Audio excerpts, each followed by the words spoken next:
All right, we are going to start. This is the MentorCore event, Intimate Frenemies. Why can't HR, compliance, and risk just get along? And today I am thrilled to have Kate Bischoff with us from Thrive Law and Consulting. Kate is a very well-known and well-respected employment lawyer who also happens to be just an all-around great person and resource.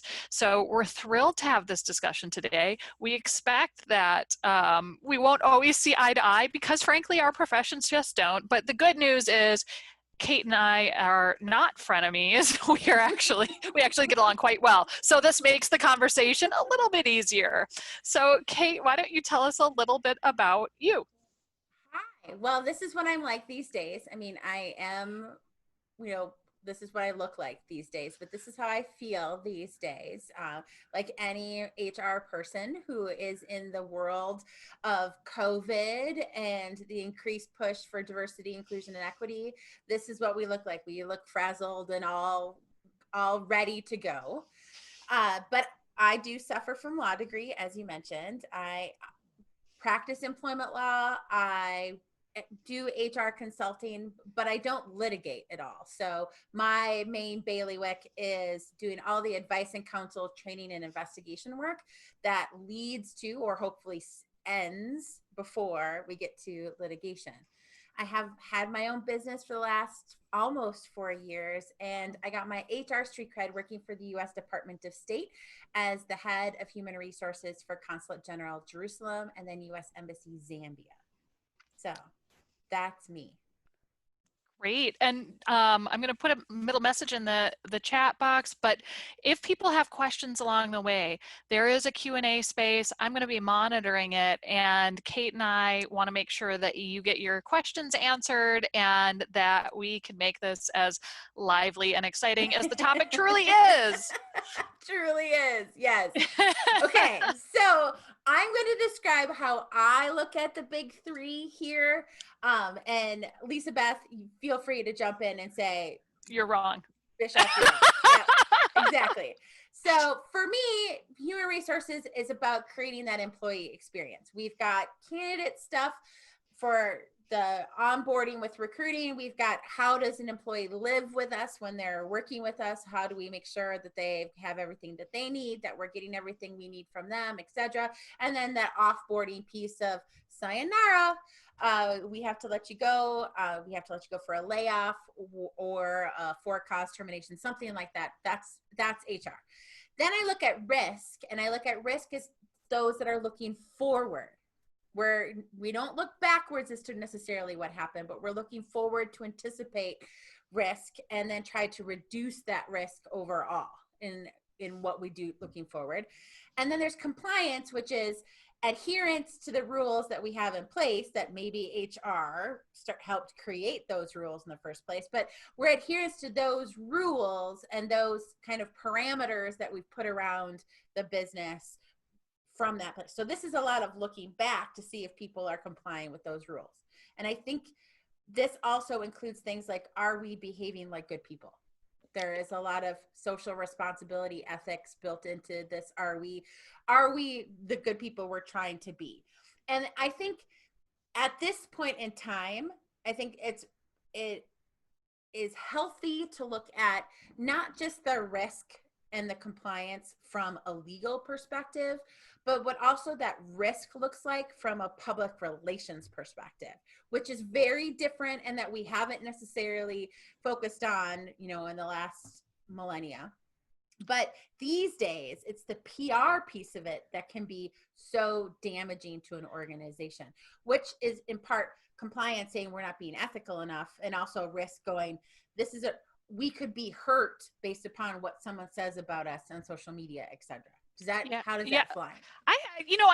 I see a lot of that, right? When we talk about the role of a corporation, it's changed so much. 1980s, corporations were there to make money for the shareholders. And that was it. There's a lot of people who would say that still exists today, but not necessarily. Yeah. And I mean, so there's a philosophical shift that's going on right now in terms of what is the role of a business organization. or any organization really? Is it there just to make money? Is it there for a different purpose? But I also think when I talk about compliance, I always talk about it being compliance and ethics, because the compliance is the what, the ethics is the how, to me. Much like risk, compliance is both proactive and reactive. Much like HR, there's proactive and then there's reactive. Um, so Yeah. that's kind of where I see it. I mean, there's the elements that are easy peasy, and then there's a lot of places where it's like, well, who owns this? Who owns Right. culture today? And that would be all of us.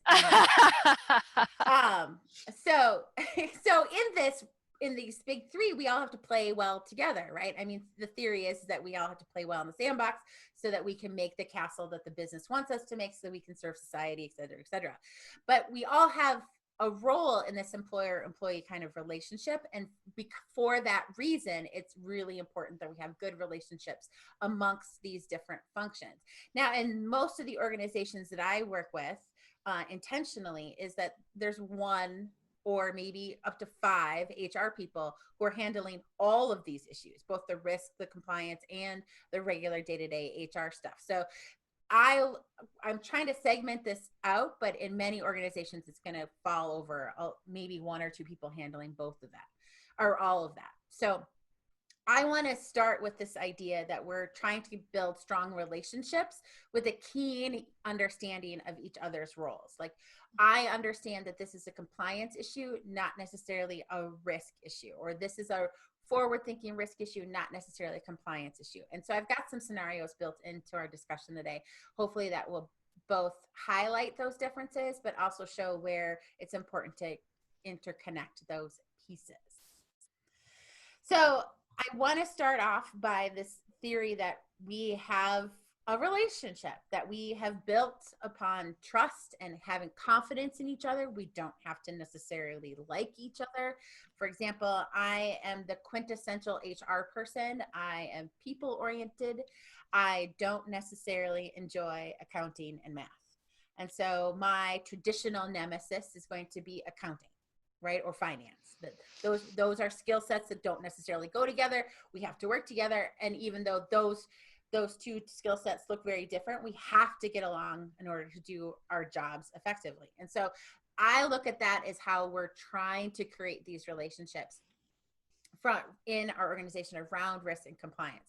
Because also, oftentimes it's those of us who are lawyers who are in the compliance role, and we often get we're just going to be negative Nellies and just say no to all the hopes and dreams of every HR professional out there who wants the shiny new toy and who can't get it because I'm saying no, right?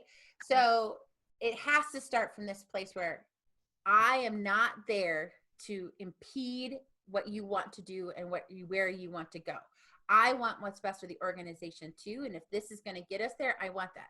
I'm just trying to narrow the bands of risk or the places where we can get into trouble for those kinds of things. And when we start these relationships, I want people to figure out how we're going to resolve conflicts before even a conflict exists. So if, let's say, my organization is hiring a new general counsel who's going to be in charge of compliance and risk situations. If I'm the HR person, I want to go to that person and say, okay, we are going to have battles, guaranteed, because there's just no way that's going to not happen.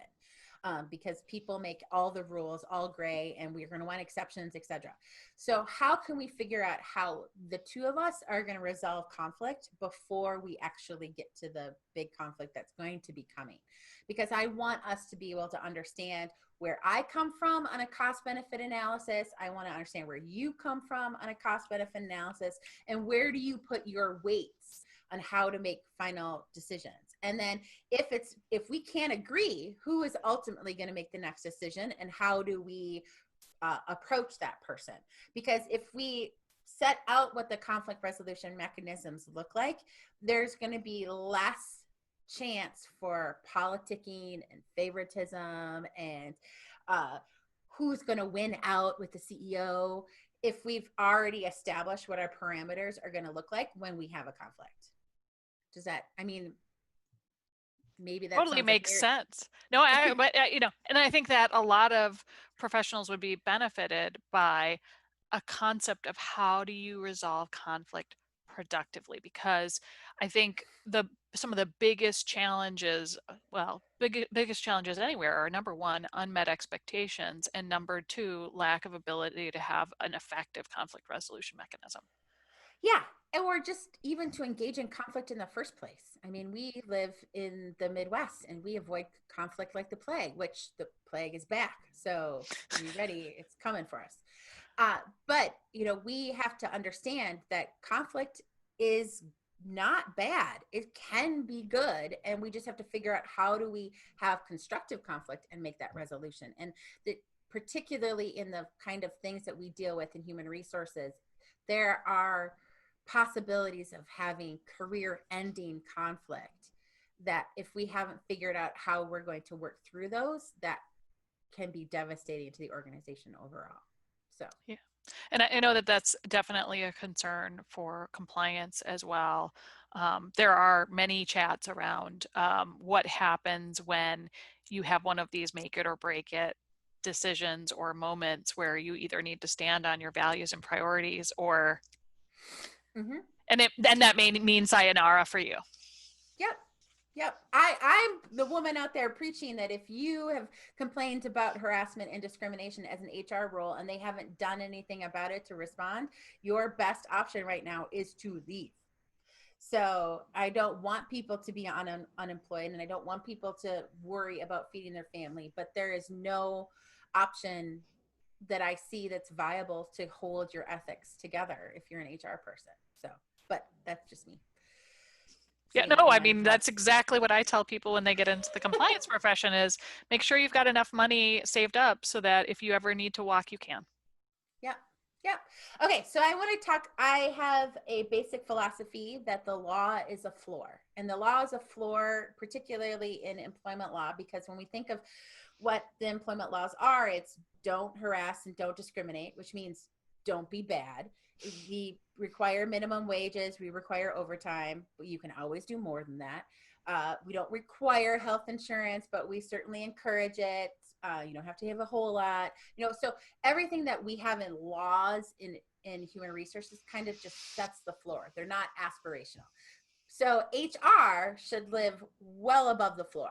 We shouldn't be paying our graphic designers minimum wage. We don't, because we know the market says that they're going to be paying these people so much more. So we should be above the floor in every possible time that we can, whether it's driven by market, whether it's driven by finances, or et cetera.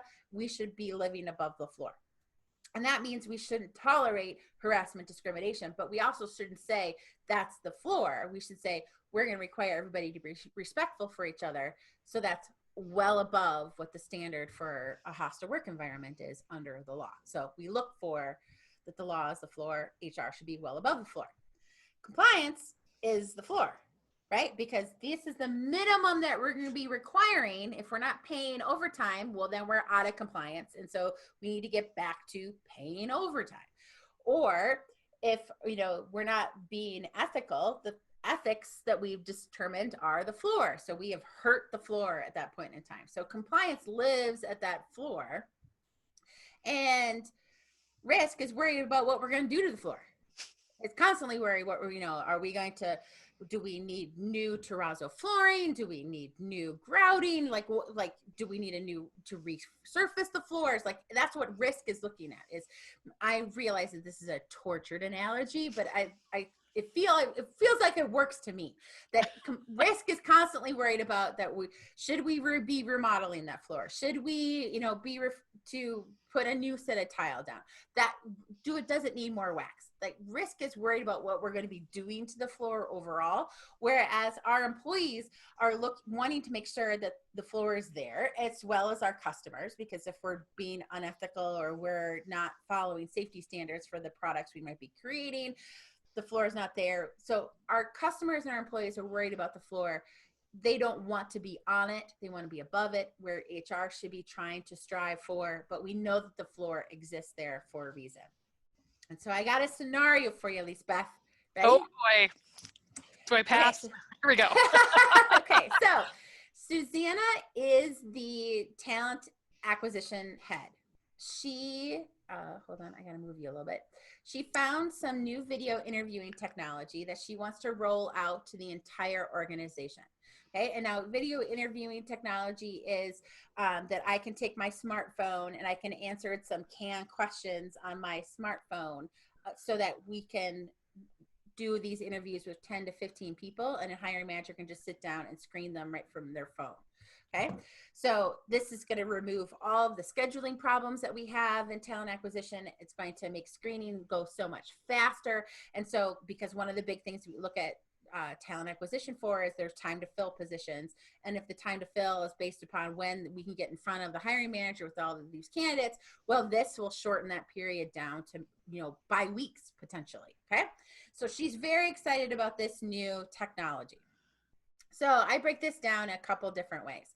So how does this work? HR is going to see this new technology, knowing that it's going to make time to fill shorter and maybe make things even easier during the pandemic. Super excited, wants this new toy. Okay. Risk is going to look at this and go, okay, not everybody has one of these. And so, right. And so we've got some economic barriers and yes, we've got all sorts of problems. yeah, see, look at I see all the bubbles and I'm popping them. Look at people. She needs a massage. I just mentioned this and she's already tense, right? Okay, so there's potential discrimination issues. There's probably privacy concerns because, what is the video interviewing company doing with all of those videos? Is it creating artificial intelligence to overlay onto this? What happened to the videos when they're gone? Do they belong to me? Do they belong to them? What if they get hacked? What if they get hacked? Are we going to be able to return over these videos to the EEOC if they ever come knocking for that? So risk sees all of these potential issues. Compliance sees the possibility of the problems with hiring managers abusing this. So let's say the video interviewing gives like a 5-star rating for the people who did well in the interviews. If the 5-star, that was awesome. Okay, so then I'll just pick only the 5 stars, but the 5 stars are people who already understood lighting and how to make eye contact with the camera. Maybe means that they're under the age of 40, and so now the people who were awkward in front of the video, they're out. So compliance sees the abuse of this potential, but so now we've got all of these different competing. How are we going to handle this, right? So who does what? So risk may handle the contract negotiations if contract negotiations are possible here. So if the vendor says, let's negotiate this deal, risk is going to be involved in making sure there's maybe not an indemnification provision, making sure that the ownership of the videos is very clear. How do you turn over stuff if there's a question? Compliance and HR are going to handle plans and protocols. Like, how does a manager use this? How does a manager, what are we going to turn off in functionality so that the hiring manager can't screw this up? So the compliance and HR handling those actual protocols. And then HR is going to handle the training of managers how to use it. And compliance is going to swoop in whenever an hiring manager goofs this up. That's how I look at how this is going to work. Whether or not they buy it is going to be a decision that's going to come down to probably these three and finance and whether or not it can be afforded. But we need these risk and compliance folks to be involved because there is a potential significant risk here, and we need to make sure that we have protocols in place to reduce the chances of problems that come up with this technology. What do you think, Lisbeth? I see situations like this all the time, right? And part of it is understanding each other's roles and respecting each other's roles because, HR has a really important role in terms of how that employee experience is being cultivated, and compliance and risk have very important perspectives on how to safeguard the broader organization and some of the systemic risks that go in beyond what even the humans are doing. Exactly. Yep. That's what's going to happen. One other thing I want to say that I probably should have mentioned before is there's always the possibility of risk and compliance being condescending. What? And I say this. I can't relate to that at all. I say this because Risk and compliance are often attorneys, and we are very special, delicate flowers, and we should be respected in that way. And HR people barely have BAs in a lot of situations, or at least that's how compliance and risk looks at it. There are lots of HR people out there with master's degrees and doctorates, etc. But there's always this risk of being the lawyer and then being condescending. And so we have to be very cognizant of that and work very, very hard against it. Okay. Well, and I think one of the things that goes with that is different orientations, right? A lot of folks are very oriented towards that empathetic feeling side, and the people in compliance, risk, information security, finance, they're not feely like on that, right? They just are very, and sometimes that nuance gets missed in ways that make us miscommunicate. Yeah, totally agree. Totally agree. Okay, so policies. This is another big area that the three of us all, have to deal with. There's no escaping them. They are necessary evils. So most of them, policies are things there to protect the organization. Simply by their mere existence. For example, a harassment policy by its mere existence can help protect an organization. And so everybody has a role in creating those kinds of policies. Risk is going to say we should have this policy. HR is saying, well, I'll write it. And compliance is y'all better follow it. And so I look at policies in a very distinct way. I don't like them in general. I think they're a necessary evil, but I think they are placed there as a security blanket, but then they're never used the right way so that they become ineffective. And if they're too long and too detailed, employees never read them. And so they become useless that way as well. So I've got some rules for policies. You can enjoy the pictures of elementary school as I go through this. So the rules, first, they must be really easy to read.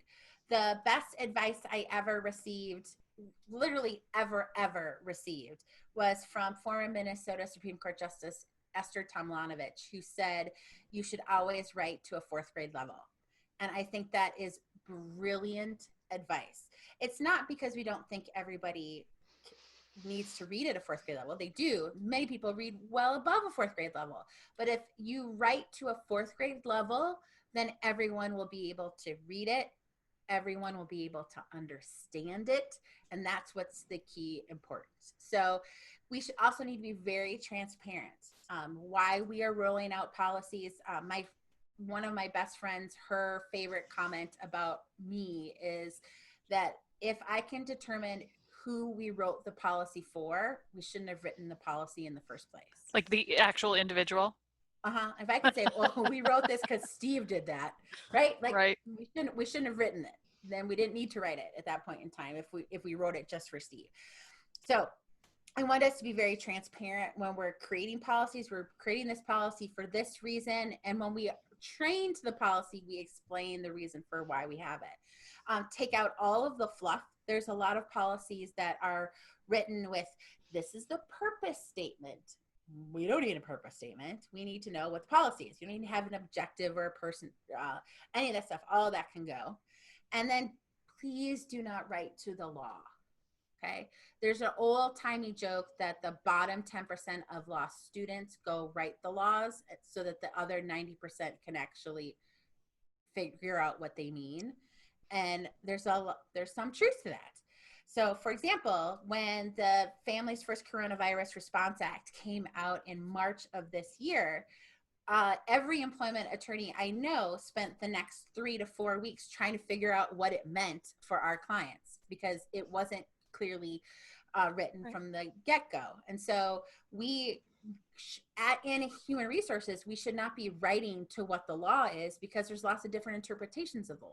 We should take what our basic obligations are and describe what we're going to do to those obligations instead of saying the serious health conditions under the Family Medical Leave Act can be found at 26 CFR. Blah. I'm like, no. We shouldn't have any references to the laws other than the name if necessary. And then remember that employment policies go to employees and not contractors. You can't give your employee handbook to an independent contractor and say, here, follow this, without there being some question about whether or not that independent contractor is truly an independent contractor, or if they actually are an employee. So I put that on every time I'm talking about handbooks and policies, because it's often an area that people goof up. So I want to be clear about that. So let me give you an example of a policy situation. About 2 to 3 weeks ago, I mean, I should have the date memorized because I posted a whole bunch about it, and even including a very unflattering picture of myself with my pride flags, that prior to the Bostock decisions, employers could have kept out sexual orientation, gender identity out of their anti-harassment and anti-discrimination policies in 17 states, because 17 states, it wasn't a protected class under individual state laws. Minnesota, it was a protected class. So we needed to have it in our policies already. But for those that didn't live in a state where being gay was not a protected class, you didn't need to have it in your policy. And so HR could have made the decision, we are not going to allow discrimination on the basis of someone's sexual orientation or gender identity, even though the law in our state is not requiring us. So HR could have said, we want to include this. Compliance would not have liked that, because they want to keep that floor clean and don't want to add steps to that floor. So they wouldn't necessarily have liked it. You could say, sure, you can not discriminate. That's fine. That would be great if you didn't. But because it's not a legal requirement, we shouldn't include it. And Risk would have looked at that and said, we see this coming. Even if the Supreme Court says the law, Title VII, doesn't include this protected class, what it could have said was, that backlash is going to mean every state is going to implement this, or Congress is finally going to get around to passing the Equity Act, and then here we're going to be, or Equality Act, so here we're going to be. So Risk would have seen this coming. HR said, we should do it because we're good people. And Compliance would have been like, I don't know. It's not because we're not good people. It's just, I don't know if we want to include something that we don't have to include at this point in time. So, I mean, that's possible. Sometimes, yeah. I mean, and this is a problem that compliance folks run into all the time, because especially when you're doing codes of ethics, right? You want them to cover everybody, but the laws aren't the same everywhere, for sure. Especially around, in certain countries, it's still illegal to have, any type of sexual orientation or gender identity that is not heterosexual and male female, right? So like places like Russia, it's still illegal. Yep Places that I've lived. So this is a difficult decision because it has to do with people in our workplaces. It doesn't have to do with whether or not they made the widget the right way, or whether or not we reported this particular finance things the right way on our disclosure forms. This is dealing with actual people.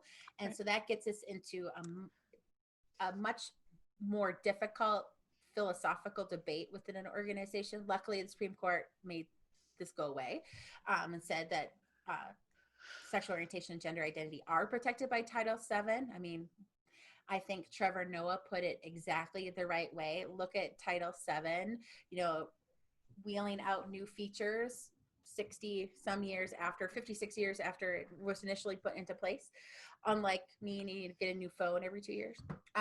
But this is something that we wrestle with. And I think it's a good example of where compliance and risk and HR might have gone through a tussle about this. So, okay. Let's talk about training. Oh, everybody's favorite. Yay! I mean, I love training. I do. Compliance loves training. The Department of Justice loves training for compliance. Yep. This is a box we're going to check because we did it. Just like I mentioned that having a harassment policy is just the mere existence of it protects the organization. Just the mere existence of training helps the organization. And so compliance is going to love this. HR is going to love doing trainings because we all believe that we're the best teachers of all time. And so we want to be doing the training ourselves. Risk loves training because if we do it the right way, then we have reduced risk overall. But nobody really wants to do the training. I mean, at the normal The Joe Schmo. employees do. Yeah, exactly. The normal Joe Schmo, in the widget making department is not going to be like, yay, training. They're like not looking forward to that at all. So training is one where, again, we're all going to be playing in the kind of the same piece. So I got a scenario for you. Jamal has seen an uptick in bullying and hostile work environment complaints on the hotline. Yeah. Everyone agrees that some training is probably a good idea at this point in time, right? Yeah, we have a problem. Mm-hmm. You have a problem. Jamal's going to want to isolate this to which team is the source of this problem, aka which managers are causing this problem. But we're going to do some training there too. So how is this going to work? How is this sausage going to be made? HR knows the harassment discrimination policies and knows this particular situations. Jamal is likely going to be the person who understands the situations. So will be part of drafting, creating the training, even if they get an outside vendor to help. That will be there. Compliance wants adherence to training laws. There are a ton of new training laws out there from Illinois, New York, California, Connecticut about what sexual harassment training needs to look like and what it must be include. So compliance is going to want to check the boxes on all of those things. And risk is going to really want the training to be meaningful, to have some sort of long-term impact. It's not just a check the box kind of situation. So HR and risk are going to be real aligned here, hoping that by the training, we reduce the number of complaints, maybe not initially, because what I would expect from any kind of training, particularly about respectful workplace, is that there's going to immediately be a big uptick in complaints, and that's a good thing. Complaints are a great thing. It means you have an opportunity to actually fix something. And so I'm going to want to see that.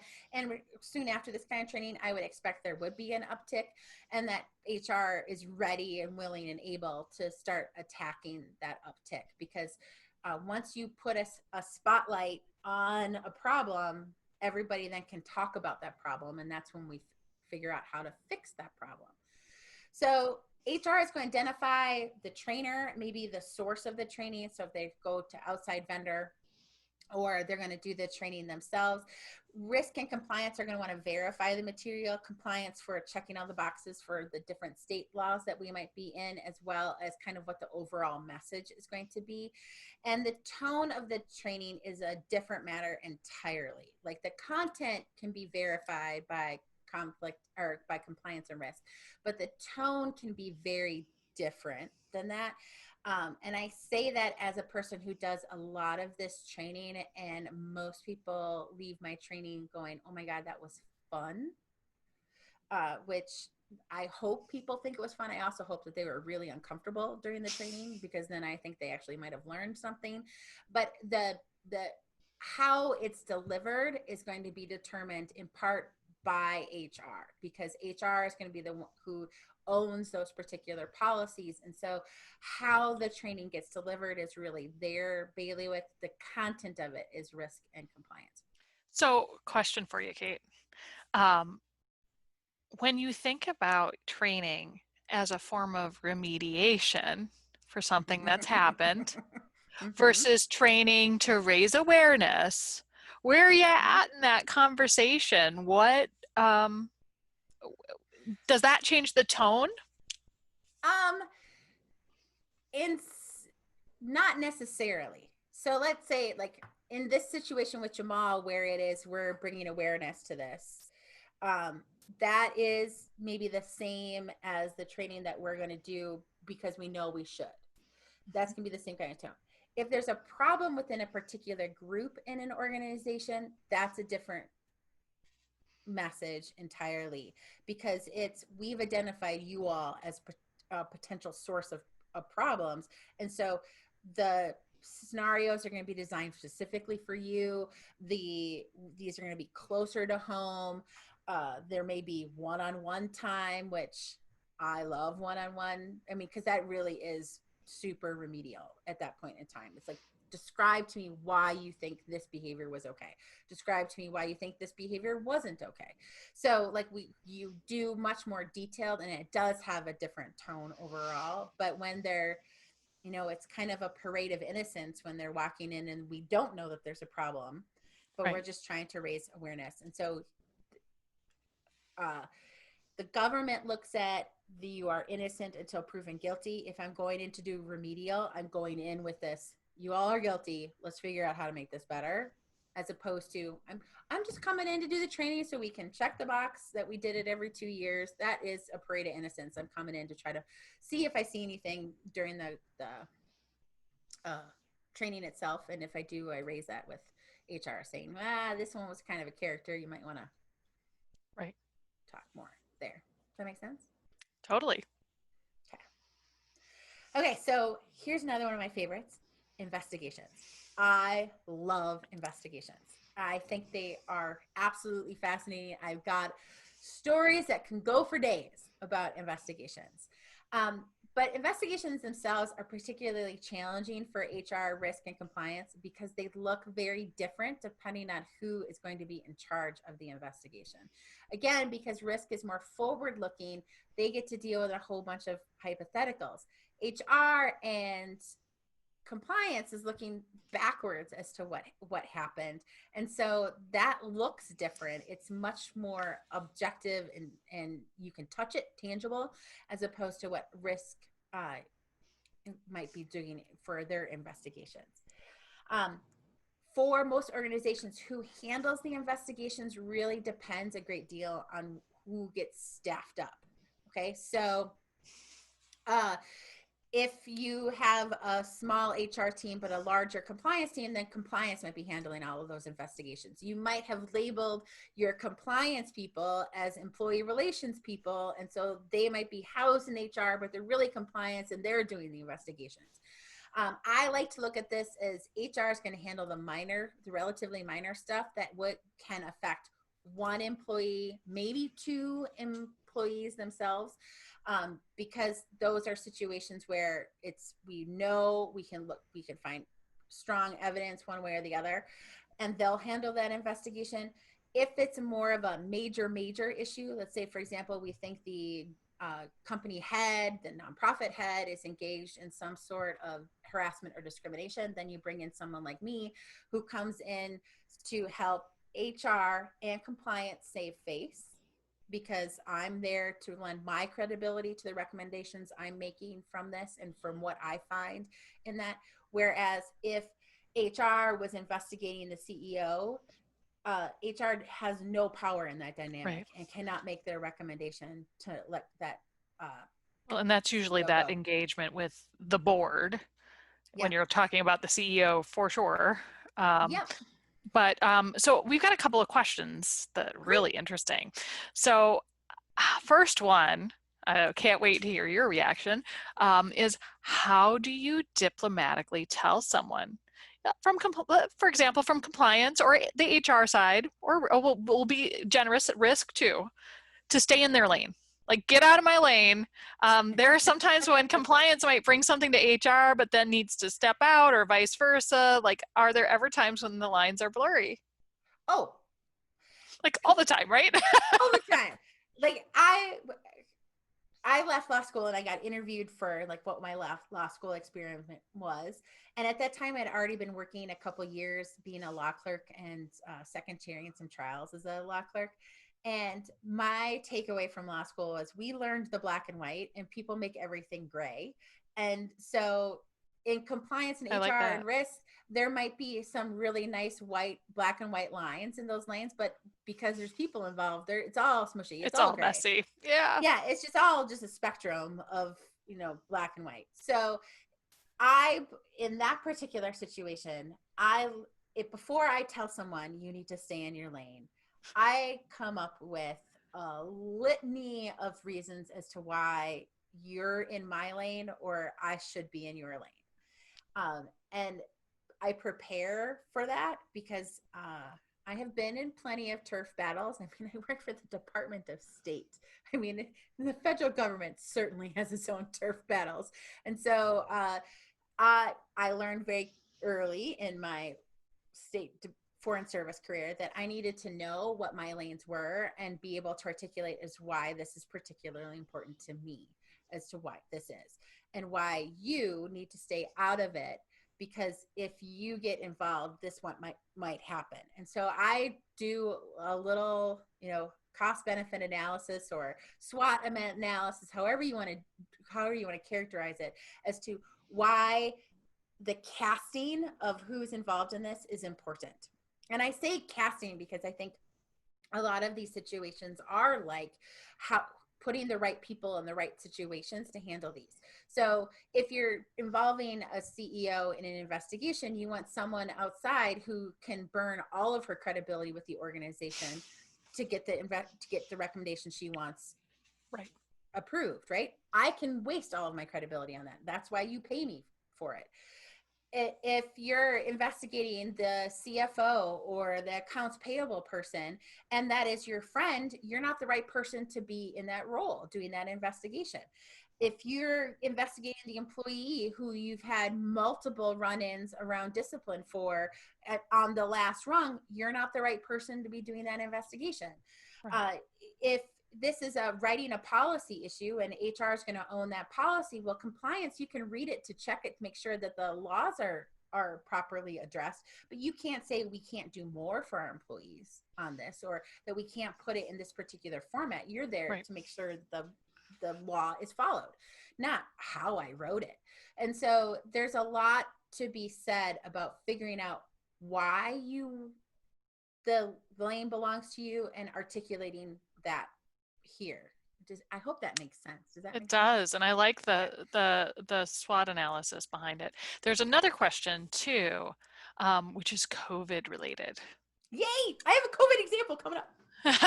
How are you seeing? Are you seeing HR and compliance work together for COVID return to work policies and procedures?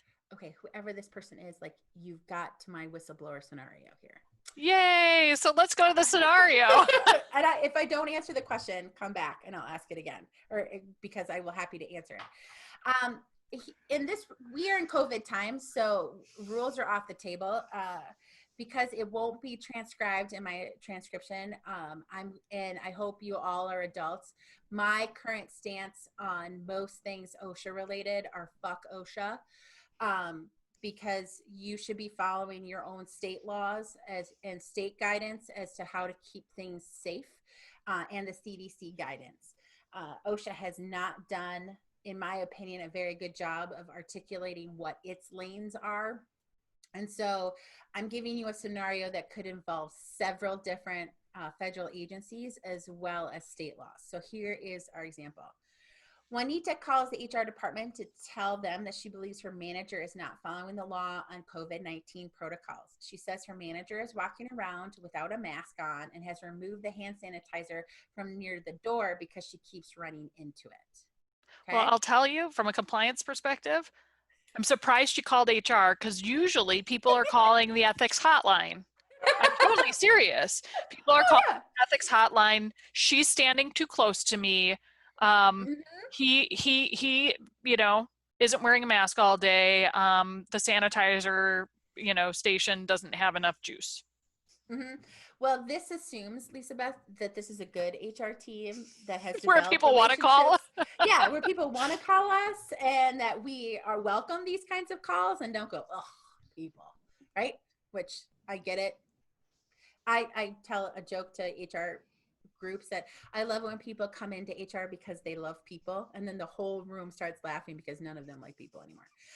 But yes, okay. So Juanita has called HR. So now we're stuck in this situation of, is this compliance or is this HR? What should we have done? And in my view, HR is going to assess that this is an OSHA problem and likely a state OSHA problem. Like, have we been following? Now in Minnesota, we have some very specific guidelines of what we should be doing, when people can be working from home, when they should be working from home, should masks be on, etc. There's a lot of different or good advice in Minnesota. Another state that is excellent at this is Connecticut. If you have not seen Connecticut's plans, please go look for them. They're fan-flippin-tastic. I'll email them to you if you need. But like HR is going to assess this is a compliance issue, and they're going to notify compliance probably that this is a problem. And an investigation here must happen quickly. So there's not going to be an opportunity for, hiring someone to come look and see if the hand sanitizer is still there. They're going to go look and see if the hand sanitizer is still there. They're going to have a conversation with Juanita's boss. They're going to have a conversation with other employees there. So this is likely to be a notification of compliance, but HR is probably going to handle the investigation piece of this. And when it comes to writing the actual policies, risk will probably have written the COVID plan, in my opinion. And compliance would have definitely had input with it. And compliance will likely make recommendations based upon HR's investigation into this particular situation. This is definitely one that, in part because of speed, there's not going to be time to have the little turf war over what was what here. It's going to have to happen very quickly, because the longer this happens, let's say, for example, Juanita doesn't see you do what she hoped you would do, which is make sure their boss is wearing the mask and their hand sanitizer stations are back. She's going to expect that to happen within a few hours, if anything. And if that doesn't happen within a few hours, her next call is going to be to a newspaper. Her next call is going to be to the CDC or the Minnesota Department of Labor and Industry. It's going to be to an agency outside of the organization. And so for this, we don't have time for the turf battle. If we're probably likely to notify compliance if they don't do the investigations, but HR is going to swoop in and handle this one. Does that help? Does that answer that question too? I think it is helpful. I think that some of the areas where there's going to be more nuance is I'm feeling pressure not to wear a mask. I'm feeling pressure to come into work, even though I've got a pre-existing health condition, and they say that they've got all of these special, features, but I just don't feel comfortable.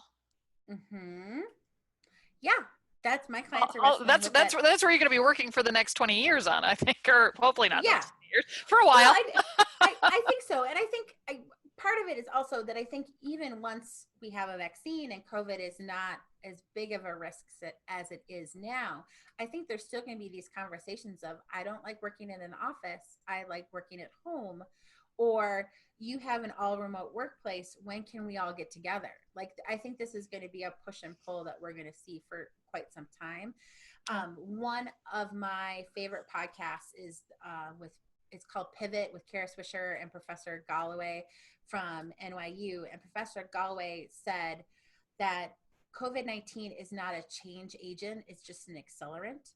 And I think that's right. I think we were already going down the road of being much more remote and having remote workforces. And when we can, that's where I think we're going to see. And I think it also is accelerating this plan of, we have to look at our employees as individuals and evaluate not just whether or not they can do the work, but how they want to do the work as a key component of what success for them looks like. So for example, if you've got an employee who's got a pre-existing condition or immunocompromised kid at home, but their job is making the widgets, what are we going to do with that particular person? Are we going to have them do some pre-work that it's at home and we pick things up from them? Or, how do we be flexible with them is really going to be something that has changed dramatically for workplaces, I think. So, great. Yeah. Okay. So I'm ready to takeaways and more questions or debate if you want. Okay. Well, anybody who has questions, additional questions or clarification questions, please feel free to put them in the chat or into the Q&A. Just a little side note, there was a comment that said that they just loved the real-time captions on the presentation. And it was the first time for this particular person. It's actually the first time for me that I've seen captions actually work live. Usually we do them afterwards. So we're all learning new techniques here, but that was a nice compliment. Thank you. Thank you, Wendy. Okay, these three roles are really important, whether they're separated out in an organization or they're rolled up into one person. It is really difficult to kind of keep those three hats separate, but also wear them all at the same time. And I wish organizations would give us a little bit more time, or mostly because, particularly in human resources, we are not a profit center. So we're just a time and resource suck, in the opinion of some leadership. We're not. But Like all three still, are. Okay. yeah. Just to be clear. Right. But when we have all three of those hats, it sometimes can be hard to differentiate and make sure Right. that we're thinking through those different roles all at the same time. But these relationships between the three really must be based on trust and respect for those roles, and make sure that we're working on a way to make sure that we can kind of both honor and show the value of each one of those. And my big takeaway for most is to focus on the organization and the people. And in some situations, Richard Branson's advice that if you take care of your people, they'll take care of the people you serve. I think that's 100% right. That if we started focusing on the people in our organization would do better. So all the touchy feelies from the HR lady here. I love this. So one of the questions that I have is people are always looking for takeaways in terms of, we've talked about having a conflict resolution system. What have you seen that works? Is there anything simple that people can use to set a framework so that when they have conflict, it's more productive? I don't necessarily see a framework, in part because I'm incredibly emotional person. And so if you come back and say, Kate, this isn't in the framework, you're blah, blah, blah, I would be livid if you said you should be following the framework. At least you wouldn't be like crying or something, because that's just no. a little uncomfortable. No, just pure rage. That will come up. And that is to say that I recognize I need to take a deep breath and be calm in lots of situations. A mindful moment for you, huh? Yes, it is a mindful moment. But what I would want people to talk through about conflict resolution is making sure that you understand, this is where I'm coming from when I come to you about this particular conflict. And I will be open to listening to where you're coming from. But when I'm coming to you from a conflict, I'll give you an example. And this may mean we run over a little bit, so I apologize in advance. But at Consulate General Jerusalem, we had a really large guard force. We had about 500 employees, and about 200 of them, or 200 to 300 of them, were just simply guards for my residents, for the various buildings that we have for the consulate. Because at every guard station, we had to have someone who was Palestinian, who spoke Arabic, and someone who could speak Hebrew, because everybody hates us in Jerusalem. And so you needed to be able to identify the threat coming at you, and the language was one of those barriers. And the diplomatic security folks were looking at arming the guard force and giving them weapons. But to give them weapons, we'd have to go to the Ministry of the Interior, and Israel was not going to allow Palestinians to have a gun, because their thought of terrorist attacks coming from American consulate employees would be huge. I was looking at it as a spot for, I had an employee relations issues nearly every day, because some two guards were getting into a fight, because it's the Middle East. So they hate each other, and they're going to have a fight all the time, every day, all the time. And if I was going to put a gun in the hands, but put the gun in only one of their hands, I was going to have an international incident relatively quickly from what I anticipated. Even if we had trained them on how to use the weapons the right way, and even if they had the military experience, etc., I was afraid that we were going to have somebody shoot somebody else, and that was a big problem.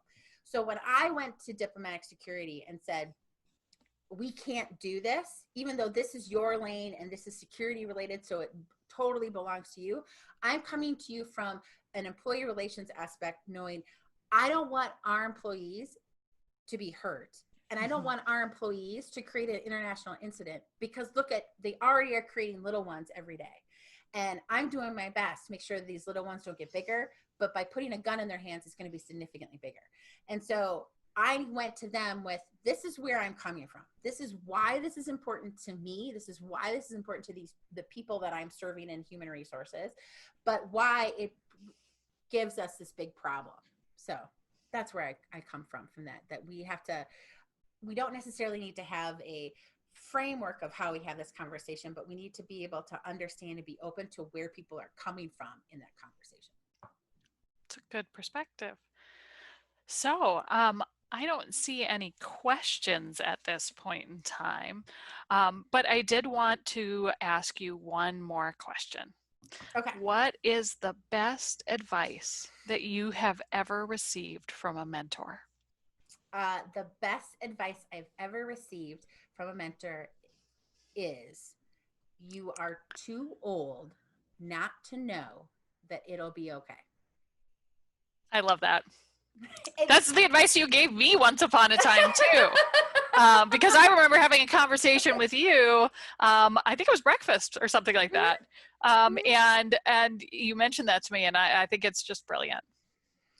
Well, there is so much about our life in general where, we are dependent upon jobs to feed our kids and to keep them in a home. But that fear keeps us from doing the right thing sometimes. And so when I was starting to go out on my own, I looked at, am I going to be able to feed my kids, or where is somebody going to come from that I'm going to get work from? And it was, I am too old not to know that it'll be okay. Like, that's an incredibly privileged statement, and I completely understand the privilege wrapped up in that. But I was too old not to know that I can take that risk and it'll probably be okay. So. And I think in this era, more than ever, knowing that it's going to be okay is really important. So just one final thank you. And we got some comments that it was a great session. All anonymous, so but comments that it was a great session. So thank you so much. We appreciate having you here today, and feel free to reach out to Kate, to reach out to Dan and to myself if you have further questions, and we'd be glad to talk to anybody. Great. Thank you, Thanks, everyone. guys.